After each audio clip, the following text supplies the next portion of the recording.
Shalom Bapak Ibu Saudara Jemaat Tuhan GKT dimanapun berada. Saya Pendeta Ana Peniasi dari GKT Jember Pos PI Bondowoso mengucapkan selamat hari Minggu. Mari mempersiapkan diri untuk beribadah, baik yang di rumah maupun di gereja. Marilah kita tetap memperhatikan hubungan kita dengan Tuhan, memelihara kerohanian kita, sehingga iman kita makin dikuatkan dan tetap percaya bersama Tuhan dapat menghadapi realita hidup yang Tuhan izinkan terjadi. Kita meyakini bahwa segala perkara dapat kutanggung di dalam Dia yang memberikan kekuatan kepadaku. Semuanya tetap semangat, setia kepada Tuhan. Perhatikan kesehatan rohani dan jasmani.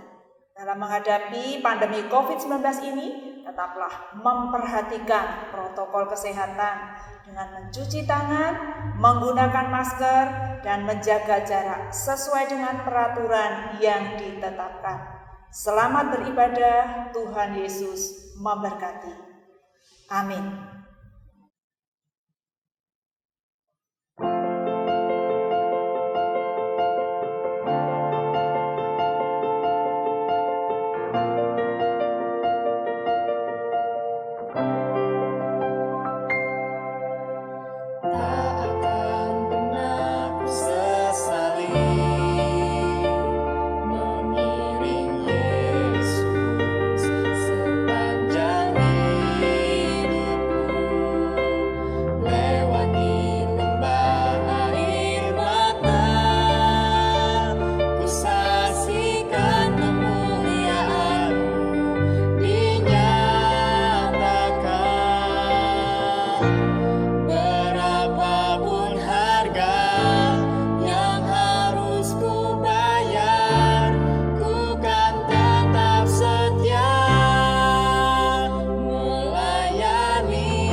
Ibu bapak dan anak-anak seluruh jemaat GKT, Shalom. Bersyukur kita hari ini oleh anugerahnya kita dapat beribadah kepada Tuhan meskipun di tengah situasi yang tidak pasti. Tuhan memberikan sabatnya kepada kita.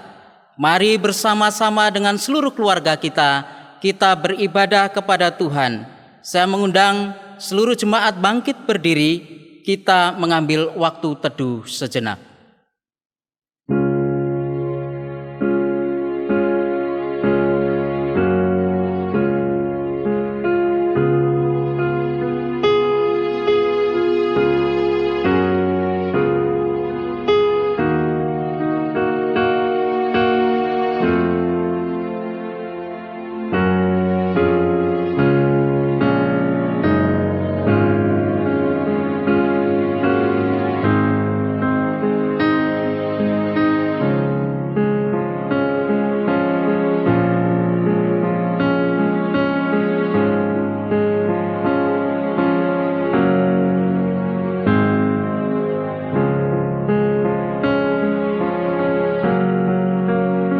Jemaat yang terkasih di dalam Tuhan, mari menghadap wajah-Nya dengan nyanyian syukur, bersorak-sorak baginya dengan nyanyian mazmur.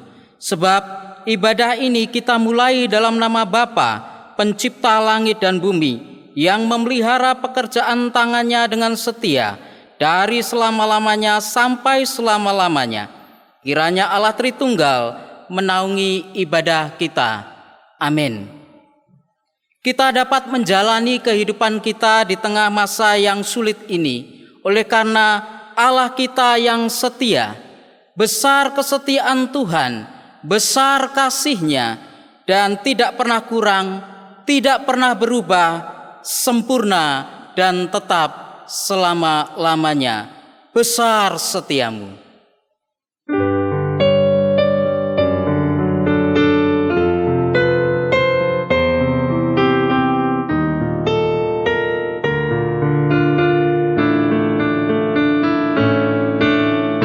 Besar setiamu, Allah Bapa-Ku, besarlah kasih-Mu, berlimpahlah, tiada kurang dan tidak berubah, sempurna dan tetap selamanya.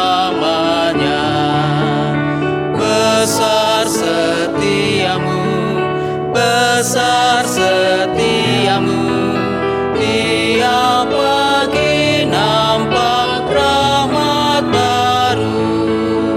Segala yang ku perlu telah Kau sediakan.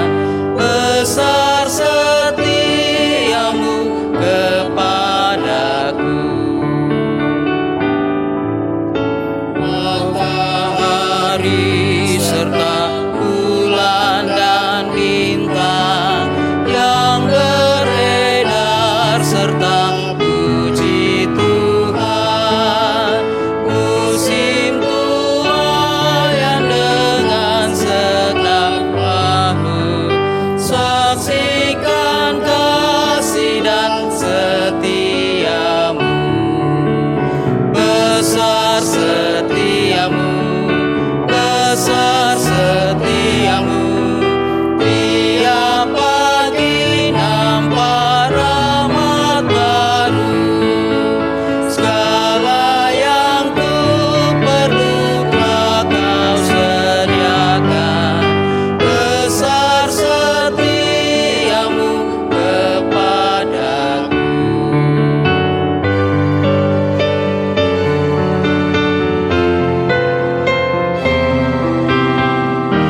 Allah yang setia itu Allah yang juga mengampuni dosa kita. Dosa diampuni, hidup sentosa, Roh-Mu yang memberi penghiburan, kekuatan dan pengharapan tiap masa. Berkat besar dengan berlimpah. Besar setiamu, besar. Besar setiamu, tiap pagi nampak rahmat baru. Segala yang ku perlu telah Kau sediakan. Besar setiamu kepadaku. Tuhanlah yang empunya bumi serta segala isinya, dan dunia serta yang diam di dalamnya. Sebab Dialah yang mendasarkan di atas lautan dan menegakkannya di atas sungai-sungai. Mazmur 24 ayat 1 dan 2. Jemaat dipersilakan duduk kembali. Tuhan menghendaki kita hidup setia di hadapan-Nya. Tetapi kita harus jujur mengakui bahwa seringkali kita gagal untuk setia kepada Tuhan. Kemanakah kita dapat menghindar dari hadapan Tuhan? Tidak ada satu dosa pun yang tersembunyi dari hadapan Allah. Ia adalah Allah yang Maha Tahu. Marilah kita berhenti dari pelarian-pelarian kita dan dengan rendah hati sujud memohon ampun kepadanya. Sebab Yesus menerima orang yang berdosa.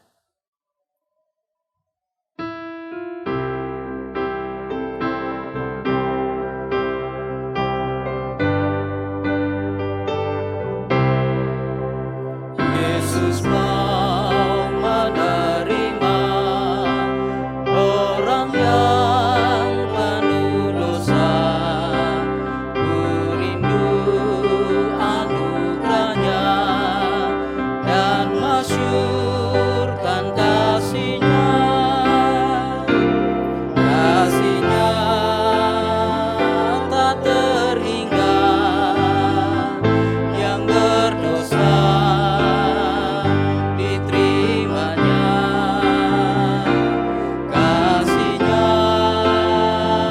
tak terhingga, yang sesat dicarinya.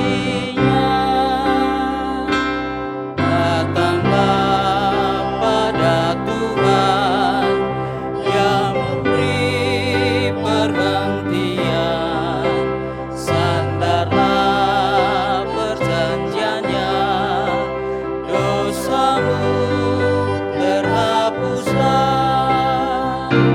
Kasih-Nya tak terhingga, yang berdosa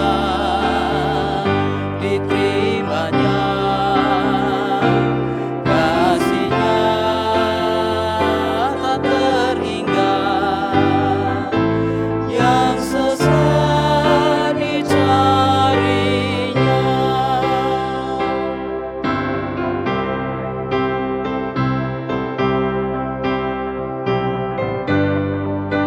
Hanya Yesus yang sanggup memberi pengampunan.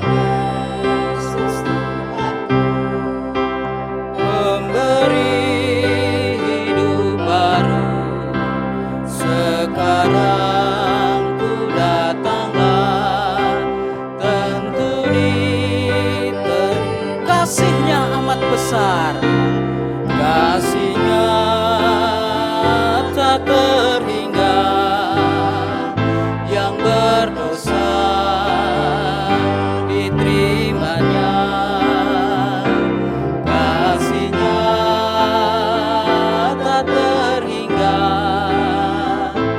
yang sesat dicarinya. Marikan kita tunduk kepala, kita berdoa di hadapan Tuhan. Tuhan yang penuh kasih dan rahmat, kami dapat terluput dari hukuman dosa semata-mata hanya oleh anugerah-Mu. Tidak ada sedikit pun kebaikan kami yang dapat menyelamatkan kami.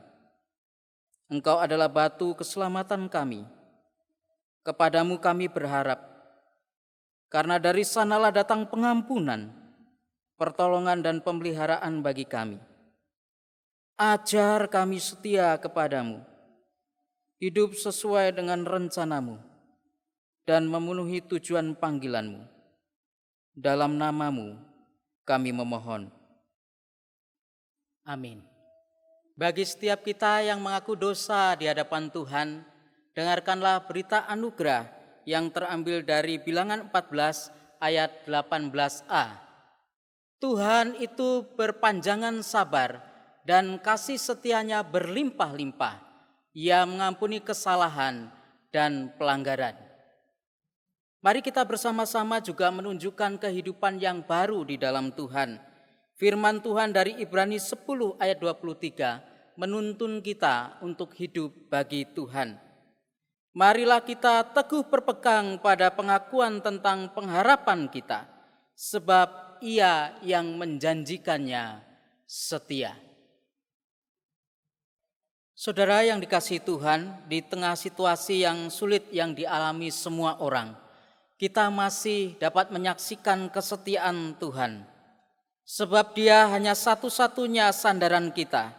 Dia adalah sumber kekuatan, sumber pengharapan, dan sumber kedamaian.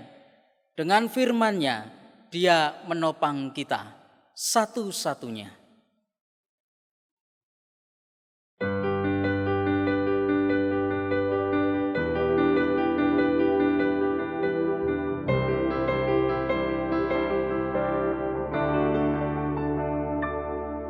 Engkau Tuhan yang setia, waktumu selalu yang terbaik. Engkau Tuhan sandaranku, dan ku hanya kan berharap padamu. Satu-satunya yang ku andalkan, satu-satunya yang ku percaya. Engkau sumber kekuatan, sumber pengharapan, sumber kedamaian.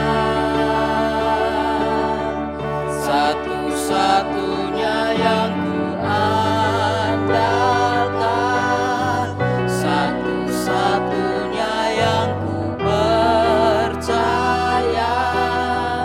Engkau Tuhan memberkati, Tuhan penyembuhku, Tuhan pemulihku.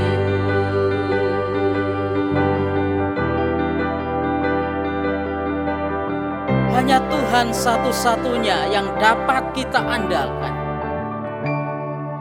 Engkau Tuhan yang setia, waktumu selalu yang terbaik. Engkau Tuhan sandaranku, dan ku hanya kan berharap satu-satunya yang dapat kita andalkan, satu-satunya yang ku andalkan, satu-satunya yang ku percaya. Engkau sumber kekuatan, sumber pengharapan, sumber kedamaian. Satu-satunya yang ku andalkan, satunya yang ku andalkan, satu-satunya yang ku percaya.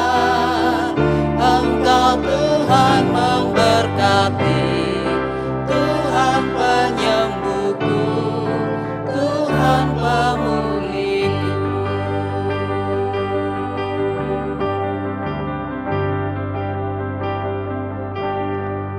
Bersama dengan umat percaya di sepanjang abad dan segala zaman, marilah kita bersama-sama mengikrarkan pengakuan iman kita seturut dengan pengakuan Nisia Konstantinopel. Mari kita bersama-sama berdiri. Kita ikrarkan pengakuan iman Nisia Konstantinopel.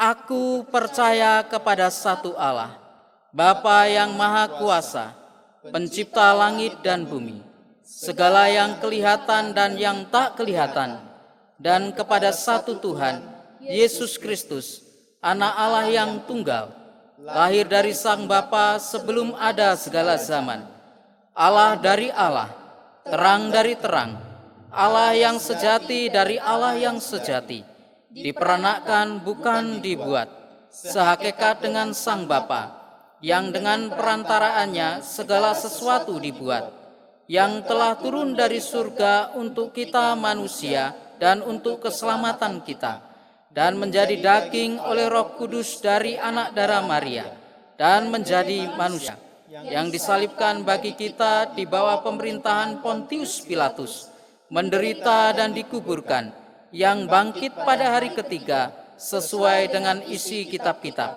dan naik ke surga, yang duduk di sebelah kanan Sang Bapa dan akan datang kembali dengan kemuliaan untuk menghakimi orang yang hidup dan yang mati. yang kerajaannya takkan berakhir. Aku percaya kepada Roh Kudus, yang adalah Tuhan dan yang menghidupkan, yang keluar dari Sang Bapa dan Sang Anak, yang bersama-sama dengan Sang Bapa dan Sang Anak disembah dan dimuliakan, yang telah berfirman dengan perantaraan para nabi. Aku percaya satu gereja yang kudus dan am dan rasuli. Aku mengaku satu baptisan untuk pengampunan dosa. Aku menantikan kebangkitan orang mati dan kehidupan di zaman yang akan datang. Amin. Jemaat disilakan duduk kembali. Mari kita berdoa. Bapa yang di surga, kami bersyukur kami boleh ada sebagaimana adanya hingga saat ini. Itu semua karena kasih dan kemurahan-Mu ya Tuhan. Kami berdoa menyerahkan untuk jemaat Tuhan dimanapun mereka berada pada saat ini. Mereka yang sedang mengalami kesulitan dalam pekerjaannya. Mari Tuhan berkenan memberikan hikmat dan kekuatan dalam menghadapi itu semuanya. Mereka tetap bergantung, bersandar dan berharap hanya kepada Tuhan. Bahkan mereka tetap kedapatan hidup benar dalam pandangan Tuhan. Juga saudara kami yang sedang mengalami kelemahan tubuh, Tuhan pun menghiburkan mereka, menguatkan iman mereka. Mereka tetap bisa merasakan bahwa kasih karunia Tuhan itu cukup bagi mereka. Kami mengingat untuk setiap orang tua dalam mendampingi anak-anak mereka belajar. Kiranya Tuhan pun juga memberikan kesabaran, kesanggupan untuk mendidik anak-anaknya dengan tetap melibatkan Tuhan, bergantung dan bersandar hanya kepada Tuhan. Bapa, kami juga berdoa menyerahkan untuk para ahli yang saat ini sedang mengadakan uji klinis untuk vaksin virus corona ini. Kiranya Tuhan menolong dan Tuhan campur tangan. Biarlah menurut kasih dan kemurahan Tuhan semuanya dapat selesai tepat pada waktunya, bisa digunakan untuk menolong, mengobati para pasien COVID-19 pada saat ini. Kami doakan juga untuk pemerintah dalam menghadapi macam-macam kesulitan di negara ini. Biarlah Tuhan juga memberikan hikmat, Tuhan menolong mereka dalam mengambil kebijakan. Biarlah semuanya dengan tujuan yang benar sesuai dengan kehendak Tuhan untuk kebaikan masyarakat di Indonesia ini. Kami doakan untuk semua orang percaya, biarlah mereka tetap berpengharapan hanya kepada Tuhan Yesus yang memiliki seluruh kehidupan mereka. Terima kasih dalam nama Tuhan Yesus Juru Selamat kami yang hidup, kami bersyukur dan berdoa. Amin. Shalom Bapak Ibu dan Saudara yang dikasihi oleh Tuhan, kita bersyukur kepada Tuhan, kita boleh beribadah kembali bersama-sama di hadapan Tuhan meskipun kita masih juga melakukan dengan ibadah daring seperti ini oleh karena memang kita masih terus menghadapi yang namanya pandemi COVID-19. Kita terus berdoa supaya pandemi ini boleh segera dapat diselesaikan, segera dapat diatasi. Dan mari kita juga terus berdoa di tengah-tengah situasi yang seperti ini. Biar kita boleh tetap terus semakin mendekatkan diri kepada Tuhan. Dan juga saling kita membangun relasi yang lebih dekat dengan keluarga kita masing-masing. Bapak Ibu dan Saudara dikasihi oleh Tuhan. Mari kita sebelum nanti membaca firman dan merenungkan akan firman Tuhan. Saya ingin mengajak kita kembali masuk di dalam doa. Mari kita berdoa. Bapa kami yang di surga, kami datang kepadamu. Kami sebentar lagi akan membaca dan merenungkan firman-Mu ya Tuhan. Tolong kami, tenangkan hati kami, supaya melalui firman Tuhan yang akan kami baca dan renungkan, kami boleh bersama-sama, boleh dikuatkan oleh Tuhan, dan kami boleh semakin mendapatkan hal-hal yang prinsip bagi kami menjalani kehidupan kami di tengah dunia ini. Terpujilah nama-Mu Tuhan, dalam nama Tuhan kami Yesus Kristus, kami sudah berdoa dan memohon kepadamu. Amin. Bapak Ibu dan Saudara yang dikasihi oleh Tuhan, salah satu yang mewarnai kehidupan kita selama kita di dunia ini, kita sadari atau tidak, kita akui atau tidak, hidup kita salah satu yang mewarnainya adalah keterkejutan. Kita bisa menyaksikan orang-orang di sekitar kita melalui berbagai media. Kita bisa melihat di situ berapa banyak orang yang juga mengalami akan keterkejutan demi keterkejutan. Termasuk kita bukan dalam hidup kita juga diwarnai oleh keterkejutan demi keterkejutan. Ada di antara kita mungkin yang pernah mengalami keterkejutan, tapi keterkejutan itu adalah keterkejutan yang mendatangkan sukacita. Misalnya, ternyata kita tiba-tiba mendapatkan berita, mendapatkan surat, ternyata kita mendapatkan promosi, mendapatkan kepercayaan akan jabatan yang lebih tinggi. Wah, bisa menjadi satu berita yang menyenangkan buat kita. Maka kita akhirnya mengadakanlah mungkin persekutuan atau ibadah syukur. Oleh karena kenaikan akan jabatan yang kita alami. Tapi sebaliknya kita juga bukankah melihat realita. Bahkan mungkin ada di antara kita mengalami keterkejutan yang membuat kita itu merasa sedih. Keterkejutan yang membawa berita buruk bagi kita, bukan berita yang baik. Misalnya tiba-tiba kita mendapatkan berita, entah sanak saudara kita, famili kita yang tiba-tiba kita dapat berita, tiba-tiba mereka sudah meninggal. Entah melalui kecelakaan, entah melalui tiba-tiba dia masih sehat, tiba-tiba loh sudah dipanggil Tuhan. Ketika waktu dia mungkin di tempat tidur, ketika duduk dan lain sebagainya. Banyak peristiwa seperti ini. Yang membuat kita akhirnya merasa sedih. Bukan berita yang menyenangkan. Termasuk bukankah kita saat ini juga sedang memang mengalami dan menjalani yang namanya berhadapan dengan yang namanya COVID-19. Dan bukankah itu juga sesuatu yang sebenarnya banyak mengejutkan orang. Banyak orang yang terkejut dengan kehadiran COVID-19. Dan keterkejutan itu juga mendatangkan rasa bukan sedih. Juga rasa cemas, rasa khawatir, rasa ketakutan. Karena apa Bapak Ibu? Karena COVID ketika tiba di tempat kita, tiba di dalam negeri kita ini. Itu adalah sesuatu yang memang bukan hanya tidak terduga, memang tidak bisa dikendalikan. Dan memang datangnya tiba-tiba, awalnya di Wuhan, akhirnya menyebar kemanapun. Dan tidak bisa mengendalikan untuk mencegahnya, untuk hadir di sini. Dan sekarang realitanya hadir dan sedang kita hadapi bersama-sama. Dan realita lagi selain itu, ketika kita berkaitan dengan COVID adalah realitanya COVID mendatangkan dampak. Maka semuanya itu menjadi carut marut, saudara. Perekonomian juga terkena dampaknya. Yang dulunya kita sudah planningkan usaha sedemikian rupa, ternyata tiba-tiba itu menjadi berubah semua. Dan mengalami kesulitan. Berapa banyak pengusaha-pengusaha yang juga sedang berjuang sekarang ini. Untuk bagaimana supaya bisa survive. Bukan lagi dampaknya terhadap kesehatan, tentunya menimbulkan kecemasan, kekhawatiran, ketakutan supaya kita tidak tertular. Maka kita akhirnya menjaga dengan sedemikian rupa di tengah-tengah kewaswasan kita, kekhawatiran kita. Juga berdampak bagi para pekerja, juga ada kekhawatiran, ketakutan, dan berapa banyak memang realitanya. Banyak karyawan yang sudah di PHK, dirumahkan dan seterusnya. Bapak Ibu dan Saudara yang dikasihi oleh Tuhan. Inilah realita hidup saya dan Bapak Ibu sekalian. Di tengah dunia yang juga Alkitab katakan sudah jatuh di dalam dosa ini. Di tengah-tengah keterbatasan dan kelemahan kerapuan kita ini. Saudara yang dikasihi oleh Tuhan. Itulah bisa dialami oleh siapa saja termasuk kita anak-anak Tuhan. Termasuk tokoh-tokoh Alkitab juga mengalami seperti itu. Sebagaimana juga yang Daud alami. Yang dia ungkapkan di dalam Mazmur nomor 3. Yang nanti kita akan baca bersama-sama pada saat ini. Mari kita membuka Mazmur pasal yang ketiga. Ayat yang pertama sampai dengan ayat yang ke-9. Saya akan membacakan ayat-ayat ini bagi Bapak Ibu sekalian. Demikian bunyi firman Tuhan. Mazmur Daud ketika ia lari dari Absalom anaknya. Ya Tuhan, betapa banyaknya lawanku. Banyak orang yang bangkit yang menyerang aku. Banyak orang berkata tentang aku. Baginya tidak ada pertolongan daripada Allah. Tetapi Engkau Tuhan adalah perisai yang melindungi aku. Engkaulah kemuliaanku dan yang mengangkat kepalaku.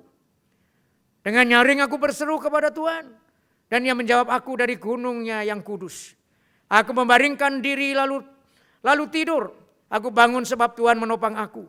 Aku tidak takut kepada puluhan ribu orang yang siap mengepung aku. Bangkitlah Tuhan.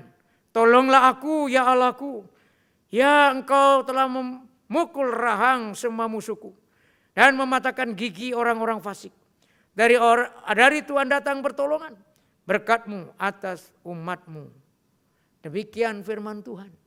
Berbahagialah yang membaca, yang merenungkan, terlebih lagi yang melakukan firman dalam kehidupannya hari lepas hari. Amin. Bapak, Ibu, dan Saudara yang dikasihi oleh Tuhan, Mazmur 3 yang baru saja kita baca ini dikategorikan sebagai mazmur permohonan. Mazmur keluhan yang akhirnya juga memang diikuti dengan mazmur keyakinan yang menyatakan bagaimana Daud memohon kepada Tuhan. Di tengah-tengah situasi yang sedang dihadapi, di mana Daud juga mengalami keterkejutan, Bapak Ibu. Kenapa? Karena kalau kita lihat di dalam ayat yang pertama dalam bagian firman Tuhan ini dikatakan mazmur Daud. Ia lari dari Absalom, anaknya. Jadi kita sudah tahu situasi apa yang sedang dialami oleh Daud. Daud lari kenapa? Karena ternyata dia dikejar-kejar. Karena dia dikhianati oleh Absalom anaknya sendiri. Di mana pemerintahan Daud pada waktu itu akhirnya diruntuhkan, diambil alih kekuasaannya oleh Absalom. Yang saat itu dia mengadakan kemufakatan, konspirasi yang jahat bersama orang-orang yang lain. Yang menjadi orang-orang mendukung dia untuk menggulingkan pemerintahan Daud. Maka ketika Daud dengar ternyata Absalom sudah jadi raja di Yerusalem. Maka Daud melarikan diri. Bapak, Ibu, dan Saudara dikasih oleh Tuhan. Padahal pemerintahan yang sah pada waktu itu masih Daud. Tetapi ini Absalom sudah mengumpulkan massa. Dia berkuasa di Yerusalem. Daud melarikan diri. Saudara, tentunya ketika mendengar hal ini, Daud dikuasai oleh berbagai macam perasaan. Dia pasti sedih. Karena kenapa anaknya diam-diam mengadakan konspirasi untuk menggulingkan dia. Bukan hanya sedih, tapi dia mungkin juga ada sakit hati. Padahal kalau kita lihat kisahnya di dalam 2 Samuel pasal 15 sampai 16. Itu juga dikatakan Daud sebetulnya merindukan Absalom pulang. Setelah Absalom membunuh daripada Amnon. Tetapi Absalom melarikan diri. Tapi Daud kemarahannya sudah reda. Dia ingin Absalom itu kembali. Tapi ternyata apa yang terjadi? Ternyata Absalom sudah mengadakan konspirasi. Terlepas juga itu mungkin karena pengaruh relasi Daud dengan Absalom seperti apa. Tapi di sini saya ingin mengangkat satu perasaan yang dialami oleh Daud. Sakit hati, kecewa, sedih. Tapi juga bisa marah. Tapi bukan cuma marah, tapi ketakutan. Maka itu Bapak Ibu, Daud lalu melanjutkan di dalam ayat yang kedua dan ayat yang ketiga. Yaitu yang merupakan keluhan yang diungkapkan oleh Daud. Ya Tuhan, berapa banyak, dikatakan berapa banyak lawanku. Betapa banyaknya lawan, banyaknya orang yang bangkit menyerang aku. Banyak orang yang berkata tentang aku, baginya tidak ada pertolongan dari Allah. Jadi kata banyak di situ diulang 3 kali. Yang mengungkapkan kepada kita bagaimana perasaan dan situasi Daud yang sedang dialami oleh Daud pada waktu itu. Dia sangat-sangat digambarkan sebagai orang yang sedang terpuruk di sana. Bahkan seolah-olah dia terjepit. Bahkan orang-orang mengejek dia. Baginya tidak ada pertolongan dari Allah. Daud menempatkan dirinya seolah-olah orang-orang melihat. Aku terpojok, aku tidak berdaya, tidak ada orang yang bisa nolong. Bahkan masih adakah juga pertolongan daripada Allah bagiku. Satu pergumulan hidup yang berat. Situasi hidup yang betul-betul terpuruk yang saat itu dialami oleh Daud. Bapak, Ibu, dan Saudara yang dikasih oleh Tuhan. Itu yang dialami oleh Daud, seorang hamba Tuhan. Itulah sebabnya yang tadi saya katakan, itulah realita hidup kita. Selama kita di dalam dunia ini, ketika kita sekalipun sebagai anak-anak Tuhan tidak luput dari persoalan-persoalan yang terjadi. Yang juga bisa terjadi tidak terduga dalam hidup kita. Yang membuat kita mengalami hal-hal yang buruk. Meskipun saudara yang dikasih oleh Tuhan, saya tidak mengajarkan kepada kita sengaja untuk menciptakan situasi yang buruk. Tapi dalam hidup kita kadang-kadang tidak terduga. Dan di luar kendali kita itu bisa menimpa hidup saya dan Bapak Ibu sekalian. Tapi yang lebih penting adalah bagaimana biasanya kita menghadapi persoalan yang sedang menimpa hidup kita. Saudaraku yang dikasih oleh Tuhan, saya paling tidak menemukan ada beberapa hal, kemungkinan. Ketika seseorang sedang mengalami persoalan dalam hidupnya. Bahkan dalam masalah keterpurukan di dalam kehidupan seseorang. Yang pertama tentunya bingung. Ketika kita mendapat berita yang tidak menyenangkan kita, entah itu tiba-tiba uang kita ditipu oleh orang, bisnis kita dikhianati teman kita. Mungkin kita bingung, marah dan seterusnya. Atau ketika kita juga menghadapi persoalan-persoalan yang lain. Ketika kita datang kepada dokter, kemudian dokter menyatakan kepada kita, tiba-tiba kita ini dinyatakan sedang mengidap kanker stadium 4. Bingung. Lalu setelah bingung, apa yang kita lakukan lebih lanjut? Ada orang yang seperti ini, saudara. Di tengah-tengah kebingungannya, dia akhirnya menyerah. Bukan cuma menyerah artinya di sini artinya ya sudahlah. Bahkan semakin terpuruk, akhirnya menjadi berputus asa. Dan jalan keluar yang dilakukan oleh orang berputus asa, kehilangan harapan itu, akhirnya bunuh diri. Lebih baik mati aku daripada hidup. Termasuk COVID ini, saudara. Saya membaca berita banyak orang yang akhirnya bunuh diri oleh karena COVID yang mereka sedang hadapi. Ada Perdana Menteri dari Jerman, seorang menteri dari Jerman pun dikatakan dia bunuh diri, Perdana Menteri dari Jerman. Kenapa? Karena dia mengatakan bahwa saya tidak sanggup lagi untuk menangani akan pandemi COVID-19 ini. Bapak Ibu dan dikasih oleh Tuhan. Banyak orang yang ketika ada masalah datang dia bingung. Dan itu memang wajar, kita semua pasti akan mengalami kebingungan. Tapi berikutnya itu yang juga sangat menentukan.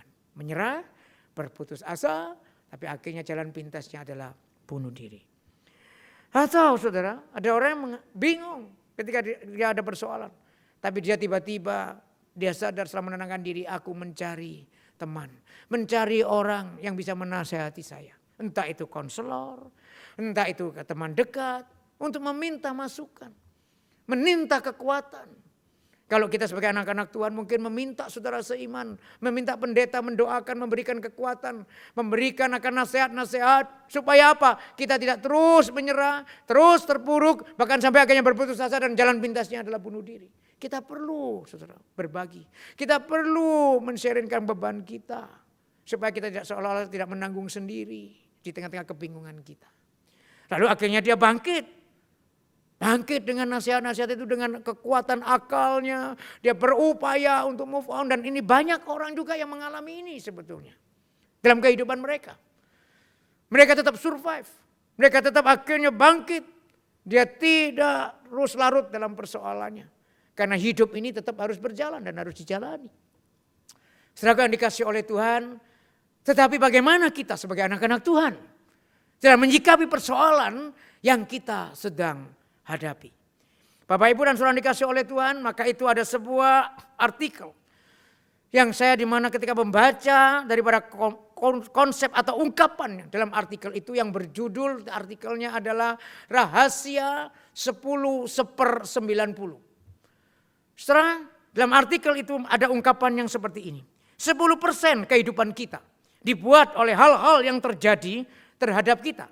90% kehidupan kita ditentukan oleh bagaimana kita bereaksi terhadap yang terjadi. Perhatikan kalimat ini. 10% itulah yang sebetulnya dibuat oleh real persoalan yang kita hadapi. COVID, ya itu COVID sebenarnya masalah kita. Tapi ternyata 90% itu bagaimana kita menyikapinya. Maka ketika COVID itu pertama kali hadir di tengah dunia ini saudara. Pernah ada ungkapan yang mengatakan demikian. Kalau saya kaitkan dengan prinsip ini saudara. Ya, mungkin 10% memang orang yang mati oleh karena COVID. Tapi ternyata ada 90% kemungkinan orang yang mati bukan karena COVID. Tapi karena ketakutannya terhadap COVID. Jadi bukan COVID-nya, ketakutannya. Kita membuat seseorang itu justru mengalami kematian. Termasuk apa? Bukan cuma kematian fisik. Tapi karena tidak ada semangat, berputus asa, tidak lagi dinamis, tidak lagi dia berkarya. Karena apa? Karena semangat sudah hilang. Tidak ada lagi kehidupan. Meskipun dia masih hidup. Saudara, dan memang banyak orang yang juga meninggal oleh karena ketakutan-ketakutan ini. Bukan? Oleh karena itu Bapak Ibu, bagaimana kita menyikapinya sebagai anak-anak Tuhan. Ketika persoalan itu datang. Bapak Ibu dan dikasih oleh Tuhan. Yang menarik di sini, ternyata Daud ketika dia tahu dia mengeluhkan keluhannya kepada Tuhan, tapi dia tidak terus terpuruk di dalam keluhannya. Tapi dia bangkit dengan sebuah keyakinan. Di dalam ayat yang keempat, dia mengatakan demikian. Tetapi Engkau Tuhan adalah perisai yang melindungi aku. Engkaulah kemuliaanku dan yang mengangkat kepalaku. Wow, saudara, Daud bangkit bukan pada kekuatannya sendiri. Daud bangkit bukan pada kekuatan pasukannya. Tapi Daud bangkit karena dia percaya, sadar Tuhanlah yang menjadi penolongnya. Dia tetap percaya. Di tengah-tengah orang mengejek seolah-olah apakah betul Tuhan menolong dia? Apakah Allah akan menolong dia? Daud tetap, aku percaya Tuhan tidak pernah meninggalkan saya.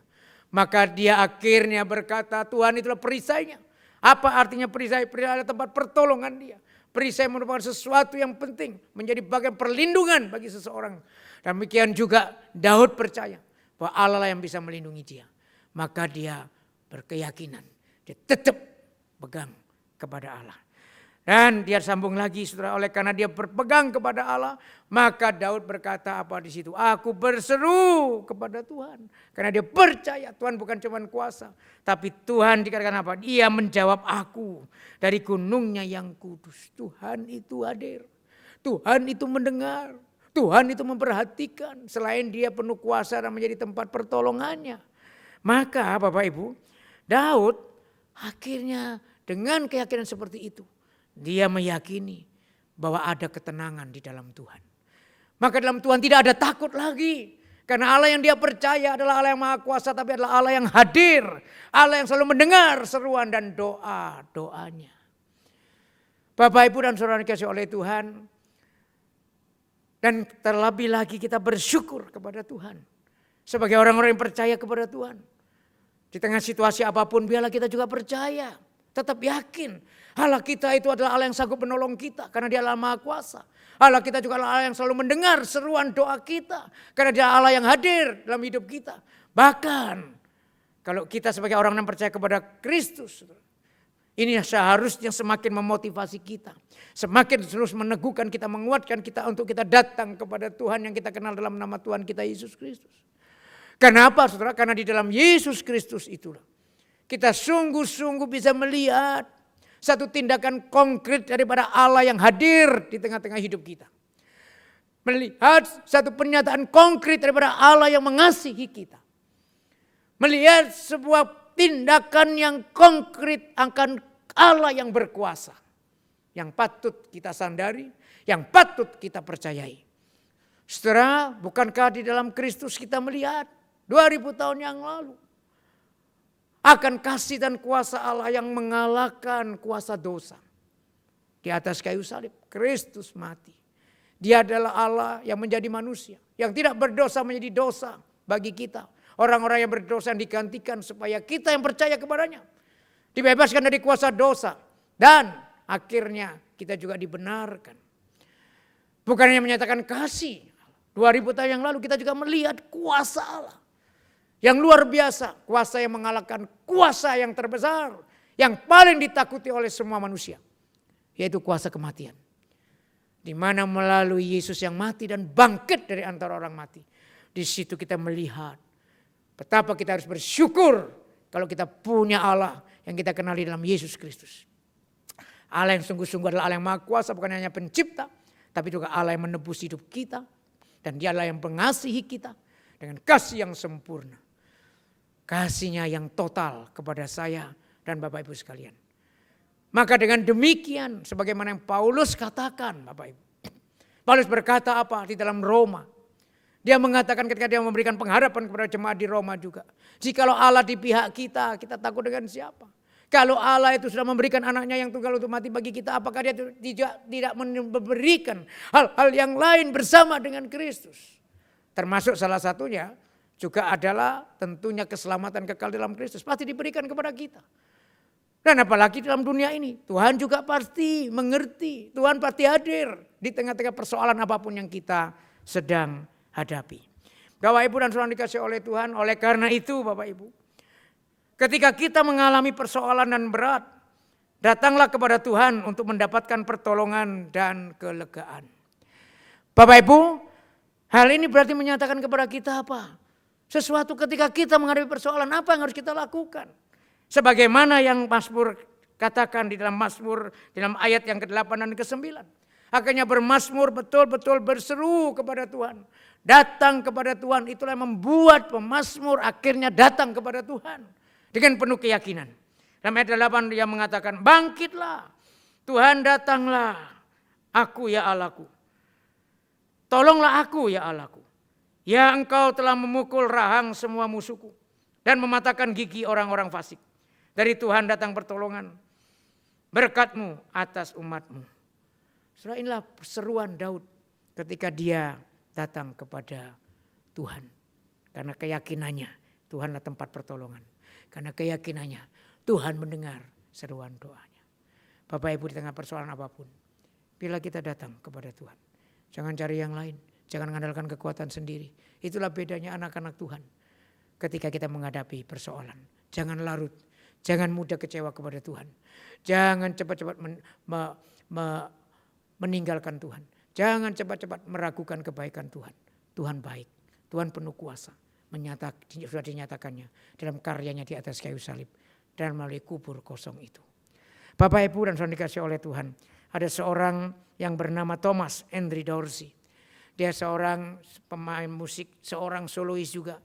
Pada usia 32 tahun, ketika itu dia diundang dalam sebuah KKR yang besar di kota St. Louis. Saudaraku yang dikasih oleh Tuhan, maka ketika dia diminta untuk menyanyikan beberapa lagu secara solo, dan pada saat itu istrinya sedang hamil tua. Ketika istrinya sedang hamil tua itu, ketika dia mau berangkat, dia lihat istrinya sudah tidur dengan nyenyak, sudah tidur dengan nyaman. Oleh karena itu dia akhirnya pergi. Tapi ketika dia pergi, tiba-tiba dia ingat ada sesuatu yang lupa, alat musiknya kelupaan. Kemudian dia balik lagi. Ketika dia ambil alat musik itu, dia mampir ke kamar istrinya. Dia mau pamit lagi. Dia lihat istrinya masih tidur dengan nyenyak, dengan kandungan yang sudah cukup besar itu. Kemudian tiba-tiba ada suara dalam hatinya. Bapak Dorsey ini kemudian bergumul. Ada suara, apakah kamu jadi pergi? Istrimu sedang hamil tua. Pergi tidak ya? Tapi akhirnya dia mengeraskan hati, akhirnya dia memutuskan untuk tetap pergi. Dan akhirnya dia sampailah di tempat KKR itu. Setelah dia sampai tempat KKR itu, dia malamnya berikutnya ketika dia di tempat KKR itu, dia sudah menyanyikan 1-2 lagu, kemudian dia beristirahat akan nyanyi lagi. Tapi di tengah-tengah istirahatnya itu tiba-tiba ada seorang yang datang membawa surat kepada dia. Kemudian surat itu amplop itu kemudian dia buka. Ketika amplop itu dia buka, saudara, kemudian ada satu kalimat di situ. Istrimu baru meninggal. Saudara, istrimu baru meninggal. Ketika dikatakan seperti itu, dia diam sejenak. Dia tidak tahu apa yang dia harus lakukan. Dia bingung. Aku pelayanan di sini. Aku tadi sempat meragukan apakah aku pergi atau aku tetap mendampingi istriku. Akhirnya aku pergi. Dia terus bergumul, merasa ada hati yang rasa bersalah, tapi ini kan pelayanan. Aku mendahulukan pelayanan. Dan istriku tadi baik-baik, tapi memang hamil tua. Tapi ternyata dikatakan dalam surat itu, istrimu baru meninggal. Saudara, maka ketika itu Dorsey pulang. Ketika dia pulang, mendengar bahwa nanti sudah melahirkan seorang anak laki-laki. Hatinya itu terobati. Ketika dia dapatkan ternyata istrinya melahirkan seorang anak laki-laki. Tapi apa yang terjadi ternyata tidak lama kemudian, saudara-saudara. Anaknya juga meninggal. Bayi itu meninggal. Di tengah-tengah peristiwa, 2 peristiwa seperti itu. Hatinya bergejolak. Dia kecewa kepada Tuhan. Dia sempat berkata, tidak adil ini. Tidak adil. Bukankah aku melayani Tuhan? Tapi kenapa anak dan istriku tidak diselamatkan oleh Tuhan? Setelah dalam pergumulan yang seperti ini, maka dia sampai kepada satu kehidupan yang akhirnya makin jauh daripada Tuhan. Sehingga cerita Bapak Ibu, pada satu saat ada seorang teman yang punya kampus, sekolah musik. Kemudian dia diminta datang, kemudian dia tiba-tiba masuk dalam satu ruangan, di situ ada sebuah piano. Dan kemudian dia terus ketika di dalam pergumulan, ketika dia terus dalam keterbenaman, dalam menyesali hidupnya itu, ketika dia waktu di situ. Dia tiba-tiba, saudara, sesuatu terjadi pada saat itu. Dia berkata, sesuatu terjadi pada diri saya. Itu kata Dorsey pada waktu itu. Sesuatu terjadi tengah-tengah kesedihan itu. Tiba-tiba dia merasa damai. Kemudian Tuhan menyentuh dia. Memulihkan dia di tengah-tengah pergumulan itu. Tuhan ada di sana. Dan ketika Tuhan memulihkan dia. Dia tiba-tiba memainkan alat musik di situ. Dia tiba-tiba memainkan alat musik. Ketika dia memainkan alat musik. Dia menyanyikan sebuah lagu yang kata-katanya kalau diterjemahkan bahasa Indonesia secara bebas, Tuhanku pimpinlah tanganku, peganglah ku letih, ku lesu, ku lemah, lewat malam gelap ke terang yang tetap, Tuhanku pimpinku ke seberang. Bila jalan berat, Tuhan tinggal dekat. Bila ajalku telah menjelang, dengar aku berseru, peganglah tanganku, Tuhan pimpinlah ke seberang. Bapak Ibu, lagu ini muncul oleh karena apa? Dia berkata, saya belajar. Ketika kita merasa sangat jauh dari Allah. Itulah saat dia berada paling dekat. Dan saat kita paling terbuka bagi kuasanya yang memulihkannya. Dan begitulah saya meneruskan hidup bagi Allah dengan rela dan sukacita. Sampai saatnya tiba ketika dia dengan lembut menuntun saya pulang ke rumahnya. Saudara Dorsey sebagai satu contoh pergumulan anak Tuhan. Ketika ada persoalan, ketika keadaannya terpuruk. Dia tidak mengandalkan diri sendiri. Ketika keadaannya terpuruk, dia tidak kecewa meninggalkan Tuhan meskipun sempat dalam pergumulan seperti itu. Tapi dia kembali kepada Tuhan. Dan akhirnya titik baliknya adalah apa? Dia menghadapi segala persoalan yang dia sedang hadapi. Kesedihannya, keterpurukannya bersama dengan Tuhan. Dengan melihat pengharapan ke depan. Yaitu aku ada rumah dan tempat di seberang. Yang diberikan oleh Yesus Kristus. Dan itu hanya bisa dirasakan, ini hanya bisa dilakukan oleh siapa? Kita, orang-orang yang percaya kepada Kristus. Oleh karena itu Bapak Ibu dan Saudara dikasihi oleh Tuhan, ketika dalam keadaan apapun dalam situasi hidup kita, jangan pernah meragukan kebaikan Tuhan. Jangan pernah meragukan kuasa Tuhan. Dan mari kita datang kepadanya, mengandalkan Dia. Sebagaimana pemazmur Daud tadi, aku berseru kepadamu Tuhan, bangkitlah, tolonglah aku. Karena Yesus pun berkata, datanglah kepadaku semua yang letih lesu dan berbeban berat, aku akan memberikan kelegaan kepadamu. Bila ini boleh terus menjadi bagian daripada hidup kita, datanglah kepadanya. Mari kita tundukkan kepala, kita masuk dalam doa. Bapa di surga, kami bersyukur. Firman Tuhan sudah kami pelajari bersama. Firman Tuhan sudah kami renungkan bersama.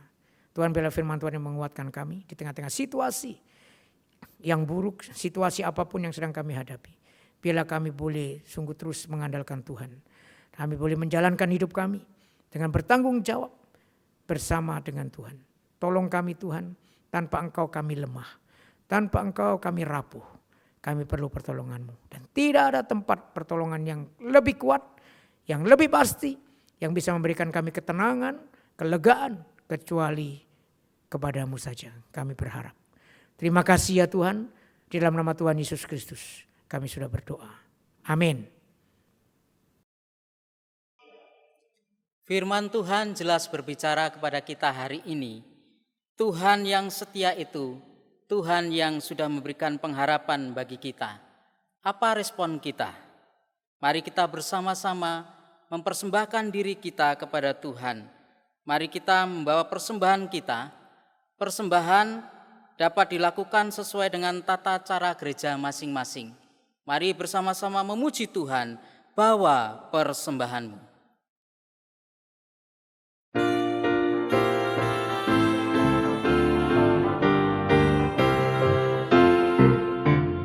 Bawa persembahanmu dalam rumah Tuhan dengan rela hatimu, janganlah jemu.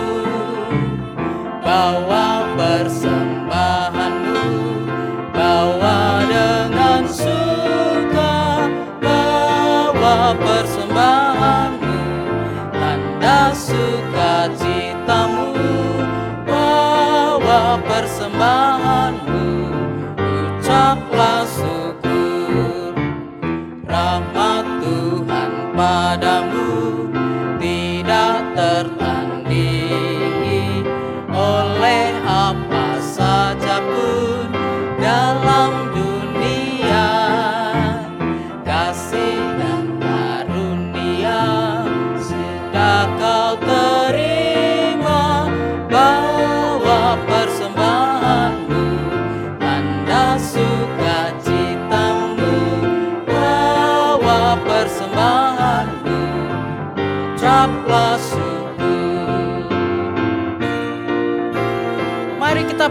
menyerahkan diri kita supaya kerajaannya makin nyata. Persembahkan dirimu untuk Tuhan pakai, agar kerajaannya makin nyatalah. Damai dan sejahtera diberikan Tuhan, bawa persembahanmu, tanda sukacitamu, bawa persembahanmu, ucaplah syukur. Mari kita bersama-sama membawa persembahan kita kepada Tuhan, kita berdoa. Bapa di dalam surga, kami bersyukur kalau hari ini kami dapat beribadah bersama-sama, menyembah Engkau, memuji Tuhan, mendengarkan firman-Mu, dan kami berelasi dengan saudara-saudara kami meskipun dari tempat kami masing-masing. Saat ini kami bersama-sama membawa persembahan kami. Biarlah Tuhan yang menguduskan persembahan ini dapat dipakai untuk kerajaan Tuhan semakin nyata di dalam dunia ini. Berkati para pengurus majelis yang mengelola persembahan ini, biarlah Tuhan yang memberkati. Demi Kristus Yesus kami berdoa. Amin. Segala yang kita terima adalah pemberian Tuhan. Marilah kita mengakhiri ibadah kita dengan bangkit berdiri. Sebab segala sesuatu dari Dia, oleh Dia, dan kepada Dia. Doksologi.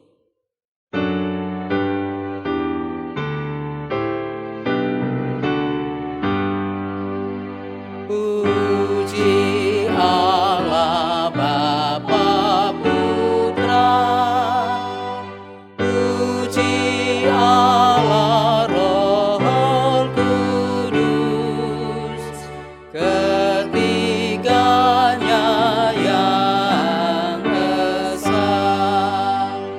Pohon selamat sumber berkah.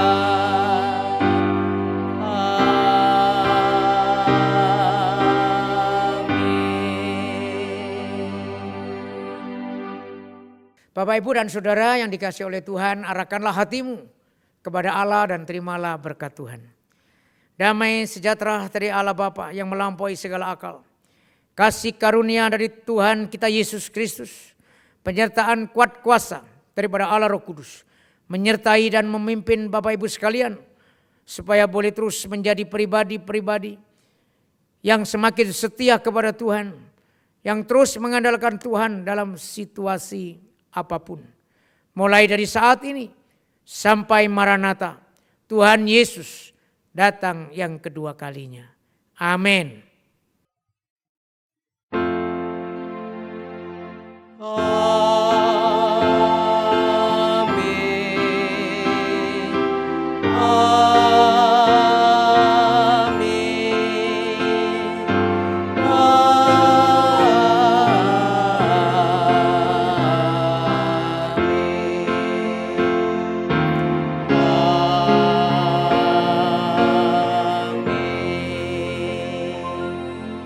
Jemaat dipersilakan duduk. Silakan mengambil waktu teduh. Selamat hari Minggu. Tuhan Yesus memberkati.